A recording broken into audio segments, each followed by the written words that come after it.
A newly hired young woman is shocked to find a photograph of her younger mother on her new boss's desk. When she asks him who she is, he responds with this. Karen was a young woman who had faced challenges since childhood, having lost her parents in a car accident when she was still a child. Raised by Mia, her grandmother, a reserved woman who avoided discussions about the past, Karen grew up in a calm routine, but marked by unanswered questions about her family. Despite this, Karen focused on her studies and the desire to build her own life, distancing herself from the shadows of what she had lost.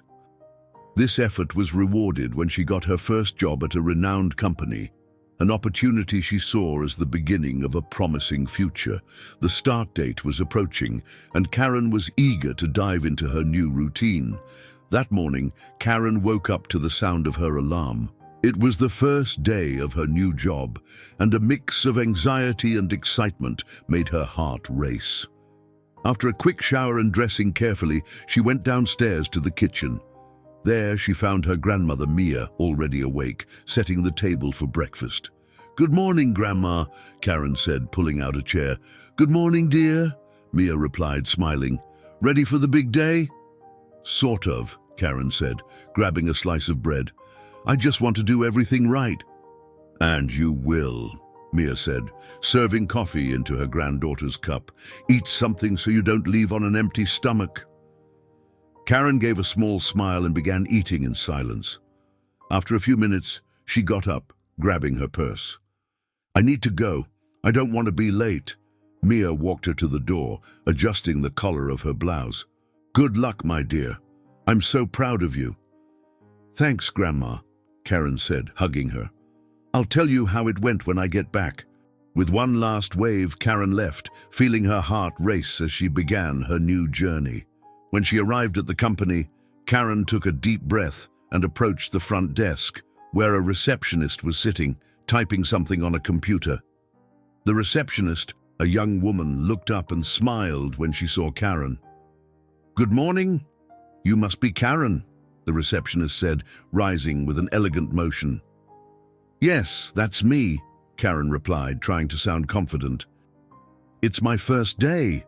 Nice to meet you. I'm Sarah. I was expecting you," said the receptionist, extending her hand for a handshake. "Welcome to the company." "Thanks, Sarah," Karen said, feeling a little more at ease. "How are you feeling?" "The first day is always a mix of excitement and nerves," Sarah commented as she grabbed a clipboard with Karen's name. "Exactly," Karen replied, laughing lightly. "I hope to make a good impression." "You'll do great," Sarah said, winking encouragingly. "Now, come with me. I'll take you to your department." As they walked down the brightly lit hallways, Sarah started chatting. "Paul will be your boss, right?" "Yes, I think so," Karen responded, adjusting the strap of her purse on her shoulder. "He's a great professional, but let's just say he's not exactly the warmest person in the world," Sarah said, lowering her voice. "Don't worry about it.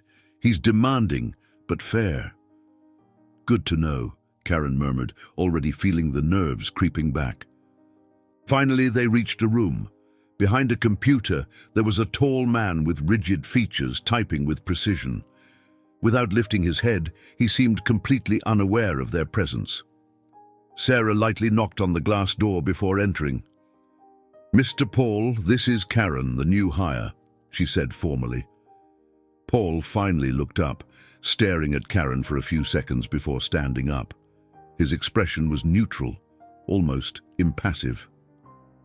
"Welcome, Karen," he said, extending his hand for a brief handshake. "I'm Paul, your direct supervisor." "Nice to meet you, sir," Karen replied with a respectful tone. He nodded and sat back down. "Have a seat," he said, pointing to a chair beside the desk. "Let's start with the basics." Karen obeyed, taking a notepad from her purse to jot down what he was saying. Paul began speaking, his voice firm and emotionless. "Your main job here will be organizing documents, preparing reports, and ensuring that meetings are well structured. Precision is what I value most. I want everything delivered on time and without mistakes. Is that clear?" Yes, sir, Karen replied while taking notes. Great, he continued, handing her a thick folder. This contains old reports. Use them as a reference to format the new ones I'll need for tomorrow. Any questions? No, sir, she answered, trying to keep up with the fast pace. If you have any, ask, but avoid unnecessary interruptions, he said before returning his attention to the computer. The first day was intense. Paul didn't make things easy. He explained only what was necessary and then left her to handle the details on her own. For every task, he reviewed the result with critical eyes, correcting what he found wrong without a single compliment. Karen tried to keep her composure, but she could feel the weight of his coldness. When the workday ended, Karen gathered her things and quickly thanked him before leaving. Paul just nodded, without lifting his eyes. When she got home, she found Mia in the living room, calmly knitting. "So how was the first day?" asked her grandmother with a warm smile. "It was productive," Karen replied, hesitating to mention Paul's personality. "I had a lot of work, but I managed to get everything done." "That's great, dear. I'm so proud of you," Mia said. "Do you want to talk more about it?" "Maybe later," Karen said, forcing a smile. "I'm going to my room now." Once the door to her room was closed, Karen dropped her purse on the floor and sat on the bed, feeling the exhaustion take over. "Are all the days going to be like this?" she thought, massaging her temples. Paul's coldness had been exhausting, and she wasn't sure how she would adapt to it. The next morning, after a good night's sleep, Karen woke up determined. She wouldn't let Paul's behavior shake her confidence. After a quick coffee and a hug from Mia, she left home with renewed energy. At the reception, Sarah greeted her enthusiastically. "Good morning, Karen. Ready for another day?" "Absolutely," she replied, smiling. "Thanks for your help yesterday." "If you need anything, just let me know," Sarah said as Karen headed to her department. "Good morning, Mr. Paul," Karen said as she entered. "Good morning," he replied, not looking up from his monitor. Karen got to work diligently, reviewing the documents she had prepared the day before. In the afternoon, Paul called her before leaving for a meeting. "I need you to organize these papers," he said, pointing to a stack on his desk. "Make sure everything is ready before I get back." "Got it, sir," Karen replied with a nod as Paul left through the door. As soon as he disappeared down the hall, she took a deep breath and headed for his desk, where the pile of documents awaited. The organization seemed simple at first, but she quickly realized there was complexity in the reports, with scribbled notes and files out of order. "Come on, Karen. Just another task," she murmured to herself. As she reorganized the papers, separating them into folders, something caught her eye in the corner of the desk. A small photo frame lay discreetly, almost hidden behind a stack of folders. Curious, Karen moved the documents aside and carefully picked up the photo frame. It was an old black-and-white photo of a young woman smiling. For a moment, the world seemed to stop. The woman in the photo looked incredibly like her mother, Brenda. The same face shape, the bright eyes, and that smile Karen knew so well from the photos kept at home. "It can't be," she whispered, her heart racing. The resemblance was so striking that it left her paralyzed. It was like looking into a reflection of the past. Holding the photo with trembling hands, Karen tried to reason. "But what's this photo doing here? Who is she? And why would Paul have it on his desk?" The questions spun in her mind, increasing her unease. She put the photo frame back in place, but her eyes kept returning to the image, as if searching for an answer that the photo couldn't provide. She continued organizing the papers, but every few minutes, her mind would drift back to the photo. The discomfort grew. Finally, she decided she had to ask. She couldn't just ignore it. When Paul returned to the room, Karen straightened up and waited for him to settle in before speaking. "Mr. Paul, can I ask you something?"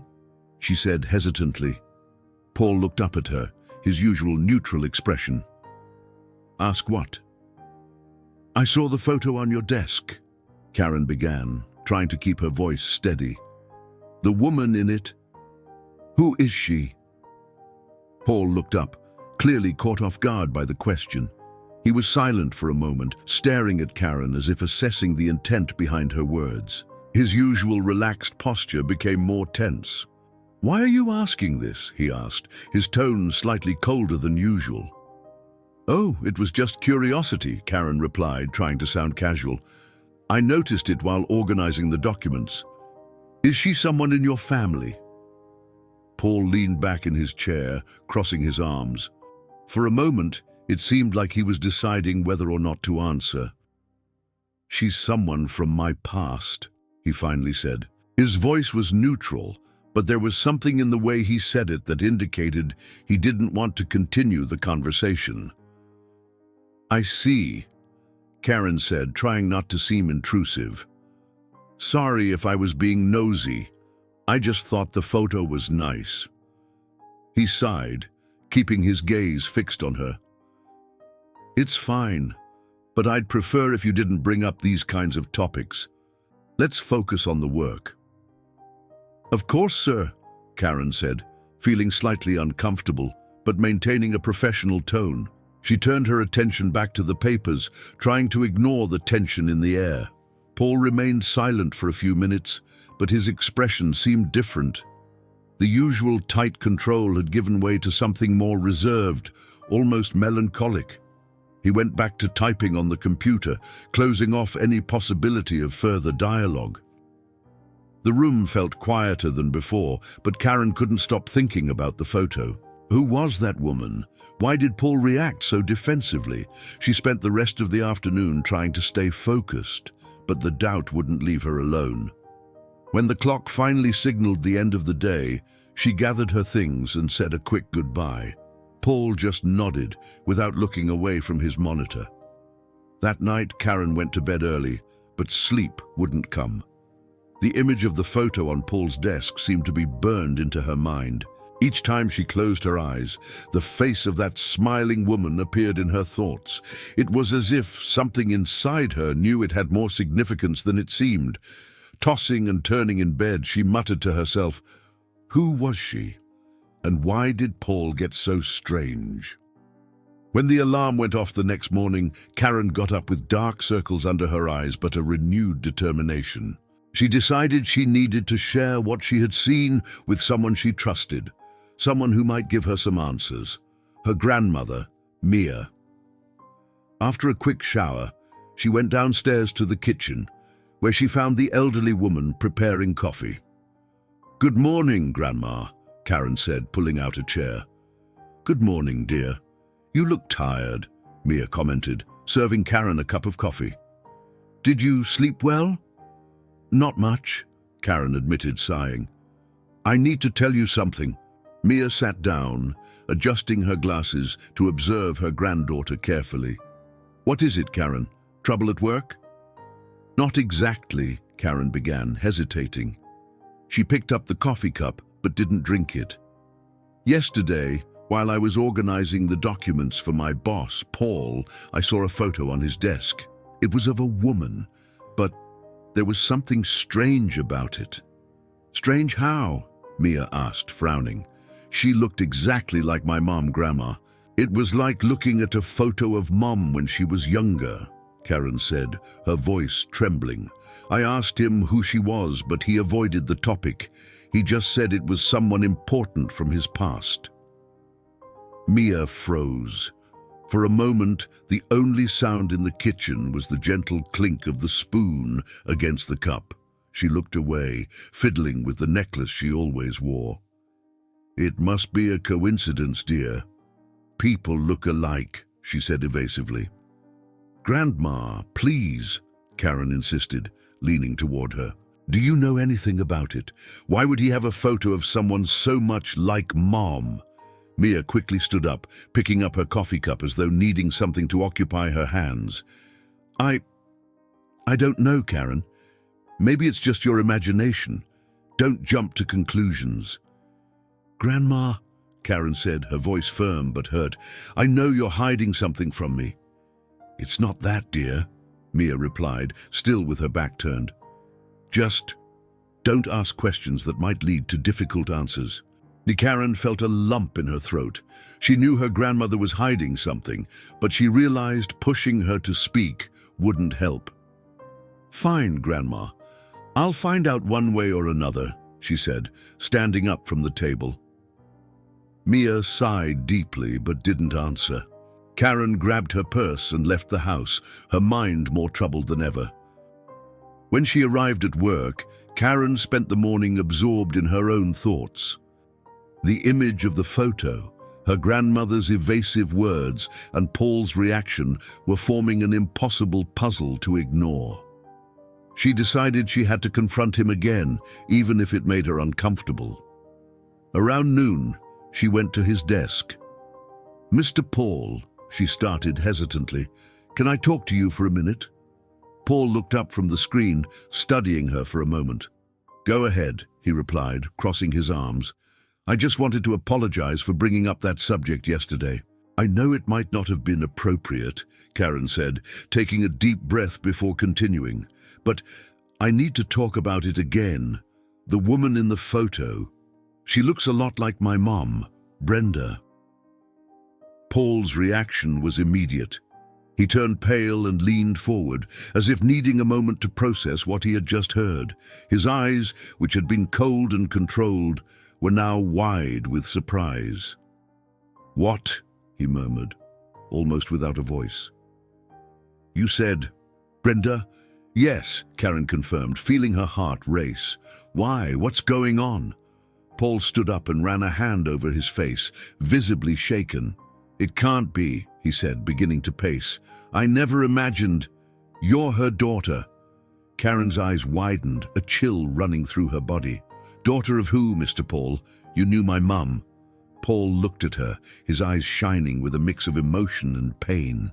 He was silent for a few moments, seemingly searching for the right words. "Sit down," he said, pointing to the chair across from his desk.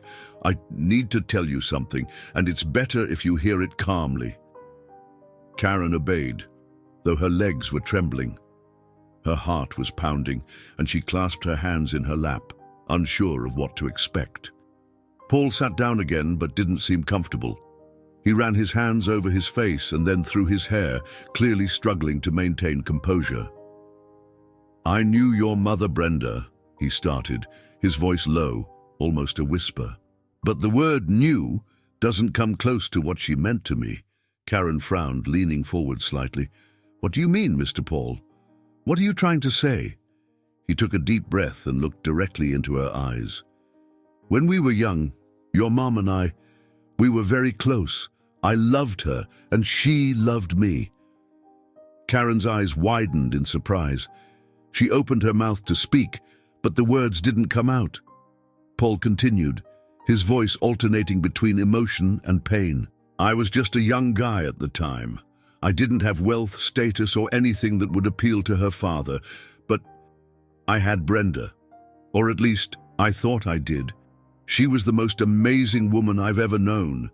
Smart, generous, full of life. And I was completely in love with her." Karen was still in shock. "You and my mom, you two had a relationship." Paul nodded slowly, his eyes distant as if reliving the past. "Yes, it was intense but brief. Her father found out quickly and he didn't approve. To him, I was just a kid with no future, an obstacle to the plans he had for Brenda. He wanted her to marry someone rich, someone who could guarantee what he called financial security for the family." "My grandfather," Karen murmured, feeling a lump form in her throat. Was he that controlling?" "More than controlling," Paul replied, his tone bitter. "He was ruthless. When he found out about us, he did everything to separate us. First came the threats. He said that if I didn't back off, my family would suffer the consequences. At the time, I tried to resist, but Brenda, she didn't want me to be in danger. She came to me one last time and said there was no other choice." Tears began to well up in Karen's eyes as she listened. "She broke up with you?" Paul nodded, his gaze fixed on the desk. "Yes. She told me it was the only way to protect everyone. I'll never forget that day.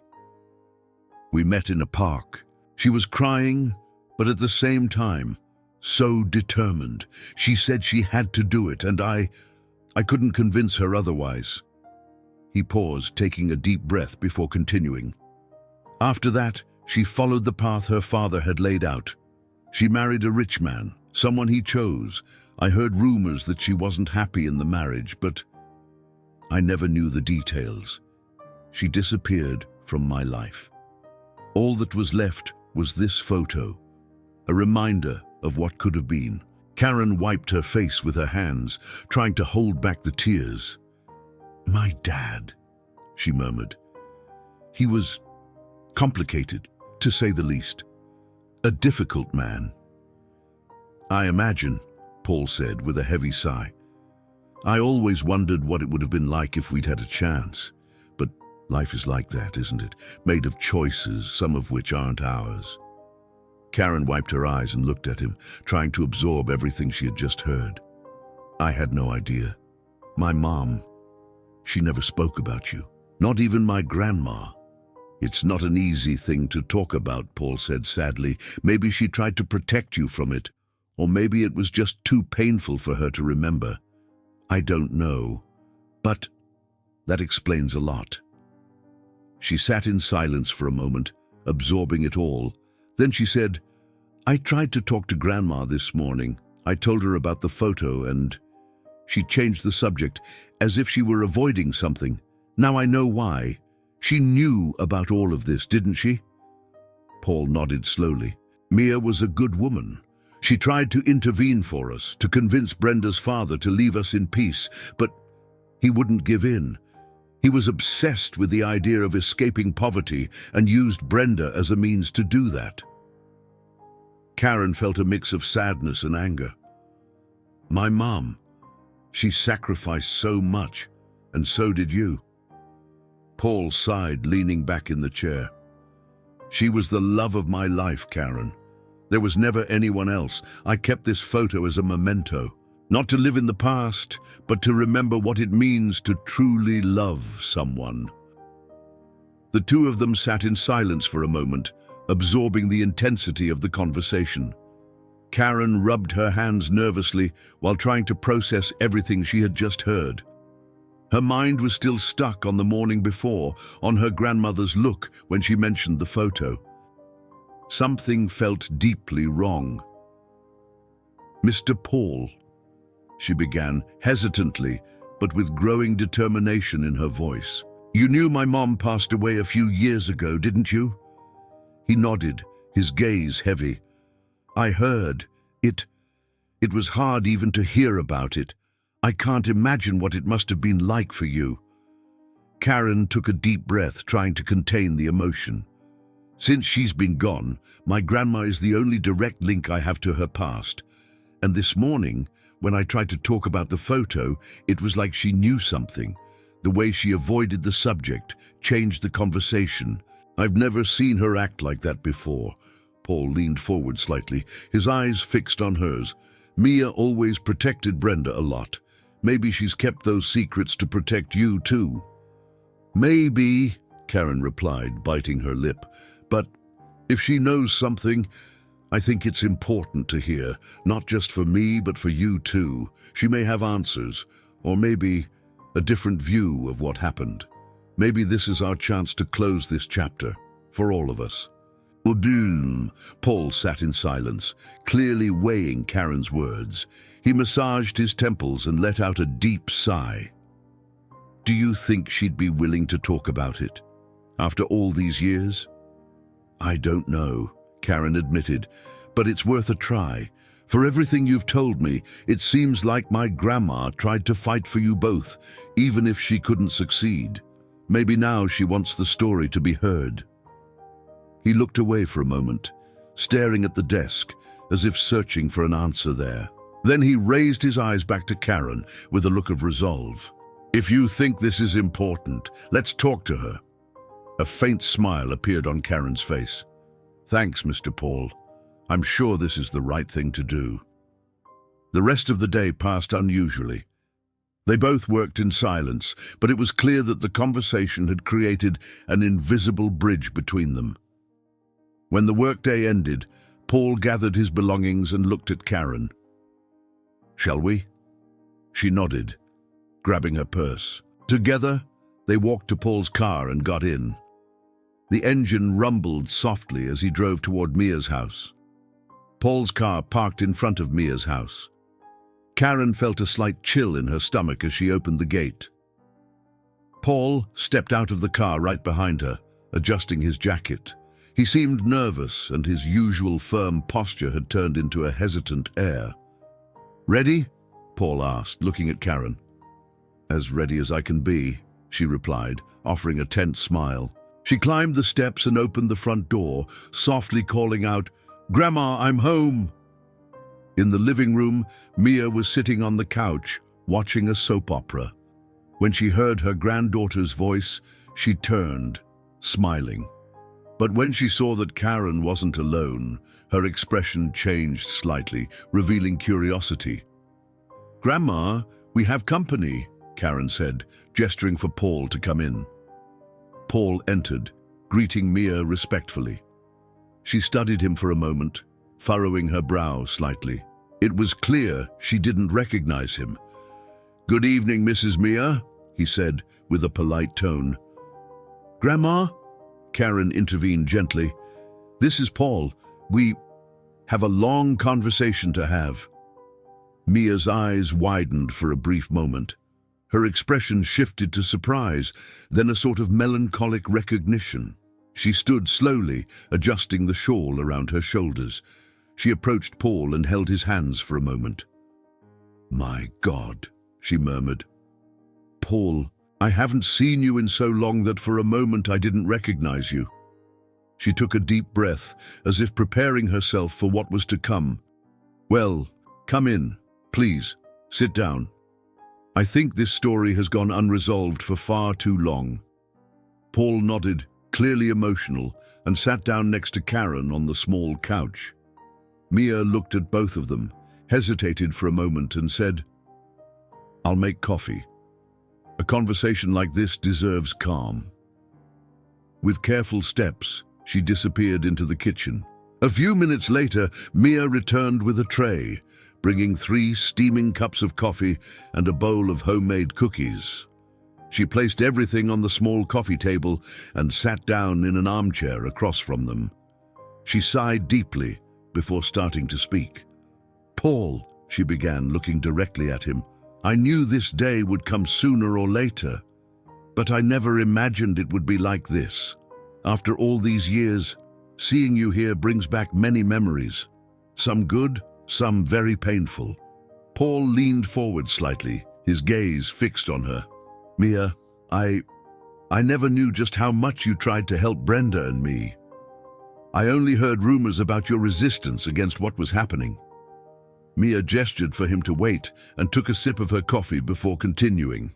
"Let me tell you everything. You both deserve to know the whole truth. Not just you, Paul, but also you, Karen. Your mother was an extraordinary woman, and she loved you, Paul, more than anything in the world. I know this because I saw the sparkle in her eyes whenever she talked about you." Paul's eyes shone at the mention of Brenda's love.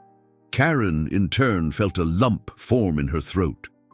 Mia continued, her voice filled with emotion and sorrow. "When Brenda and Paul started seeing each other, I could tell how happy it made her. Paul, you brought light to her days, something that had long disappeared from our house. My husband, her father, was an authoritative man, obsessed with money and status. He couldn't stand the idea of Brenda being involved with someone who, in his eyes, had nothing to offer." She paused, fiddling with the strap of her shawl with trembling fingers. "I tried to talk to him. I argued that our daughter's happiness was more important than any wealth, but he wouldn't listen. He believed that marrying Brenda to a rich man was the only way to guarantee our future." Karen felt a mix of sadness and anger hearing this. "Grandma," she interrupted, her voice trembling, "was it really that important to him? He sacrificed Mom's happiness for money?" "Yes, my dear," Mia replied, her eyes watery, and I blame myself for that to this day, for not being stronger, for not protecting my daughter. Paul clenched his fists, but his voice remained controlled. And what happened next? Why did Brenda decide to break up with me? Was it just because of his threats? Mia nodded. It was more than that. He didn't just threaten you, Paul. He threatened our entire family. He said that if Brenda didn't follow his plans, he would throw us out, ruin our livelihood. And Brenda, she was strong, but she didn't want to risk something happening to you or us. She took a deep breath before continuing. She cried for days after she broke up with you. She said she had no other choice. Then she married the man her father chose, an unhappy marriage, full of difficulties. I know she loved you until the very end, Paul. She told me that more than once. Paul looked away, trying to hide the tears threatening to fall. Karen, on the other hand, couldn't hold hers back. My mom, she carried this alone, she murmured. And you too, Paul. Mia leaned forward, holding Paul's hand. I want to apologize, Paul, for me and for my husband. He's been gone for many years, but the damage he caused still lives in all of us. I deeply regret it. Paul looked at her, emotion finally overflowing. I never blamed you, Mia. I knew you tried, but hearing this now, after so long, it's hard. But I think in some way it helps close this chapter. They sat in silence for a moment, allowing the emotions to settle. Mia sighed deeply and turned to Karen. Dear, your mother did everything she did for love, both for Paul and for you. I want you to remember that. Karen nodded, wiping her tears. I will, Grandma. Thanks for telling me all this. I needed to hear it. Paul stood up, extending his hand to Mia. Thanks for your honesty, and more importantly for taking care of Brenda and Karen. You were their rock. Mia shook his hand, a small smile appearing on her tired face. And you were the love of my daughter's life. Never doubt that. After the coffee and farewells, Paul stood up, grabbing his coat. He looked at Mia with a grateful and respectful look. Thank you for everything, Mia, and thank you for taking care of Brenda and Karen. Take care, Paul, Mia replied with a gentle smile, and please know you will always be welcome here. Karen accompanied Paul to the door. Outside, the night air was fresh, and a peaceful silence enveloped the neighborhood. Before getting in the car, Paul turned to Karen. Thanks for today. This wasn't easy, but it was necessary. Karen nodded, offering a small smile. I needed to hear it too. I think we all did. He got in the car, started the engine, and drove off, while Karen stood watching the taillights disappear down the street. When she returned inside, she found Mia in the living room, already collecting the coffee cups. Karen walked over, hugging her tightly. Thanks, Grandma, she murmured. It was hard, dear, but I'm glad we finally got to talk about it, Mia replied, stroking her granddaughter's hair.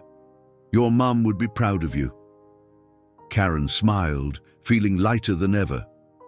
She went up to her room, leaving the house peaceful once again. The following months were marked by quiet but profound transformations.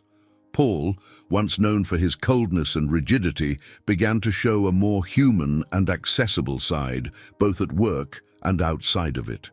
Karen noticed the small changes in their daily lives.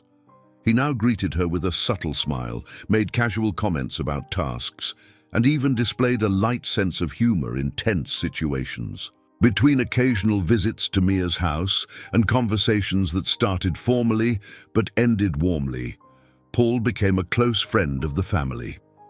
He seemed to find peace in Karen and her grandmother's presence, as if each encounter connected him a little more to the love he had once lost.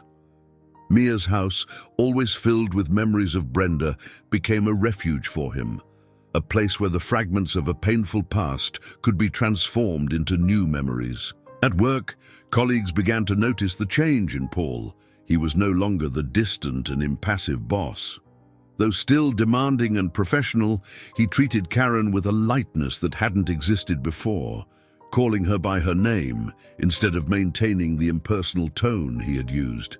Karen also noticed how he seemed happier, as if being near her, the last living link to Brenda, brought him some sort of comfort or renewal. For Karen, having Paul as a friend and confidant was an unexpected lesson. He wasn't just the boss she had feared on her first days, but someone who, despite all the pain and hardships, chose to face the past and find a new purpose. The connection that had grown between them was, above all, a bridge between what was and what could still be. And so, the story, once marked by separations and sacrifices, found a new direction. Though time could never erase the scars of the past, it offered something far more precious, the chance to rebuild. Together, Paul, Karen, and Mia learned how to do that day by day, turning the weight of loss into a new form of love and friendship. If you enjoyed this story, don't forget to subscribe to the channel, leave a comment, give it a like, and activate the notification bell so you don't miss any of our upcoming videos. See you in the next story.